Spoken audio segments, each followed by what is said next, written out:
સુરતના વરાછા વિસ્તારમાં રહેતા ઉદ્યોગપતિના ફ્લેટમાં ચોરી કરવા ઘૂસેલો ચોર સીસીટીવીમાં કેદ થતા પોલીસે ઝડપી પાડ્યો હતો।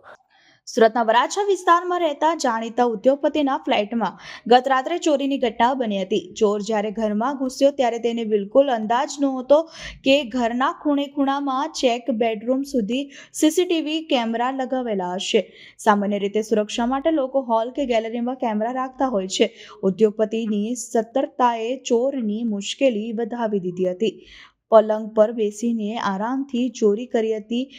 જે ચોરીની ઘટના બેડરૂમના સીસીટીવીમાં કેદ થઈ હતી। ચોરી કર્યા બાદ ભગવાન કૃષ્ણનું ચિત્ર પણ ફાડ્યું હતું અને ઉદ્યોગપતિના ઘરે ધાડ પાડનાર સ્માર્ટફોને પોલ ખોલી હતી। તો ઉદ્યોગપતિ કેયુર ખેનીના પરિવારને સવારે 8 વાગ્યે ચોરી થઈ હોવાની જાણ થઈ હતી અને તેમણે તાત્કાલિક વરાછા પોલીસનો સંપર્ક કર્યો હતો, જેથી પોલીસે ઘટનાસ્થળે પહોંચી સીસીટીવી ફૂટેજ મેળવ્યા હતા અને મોબાઈલ લોકેશનના આધારે તપાસ તેજ કરી પોલીસે સવારે 11 વાગ્યા સુધીમાં તો આરોપીને ઝડપી પાડી જેલના સળિયા પાછળ ધકેલી દીધો હતો।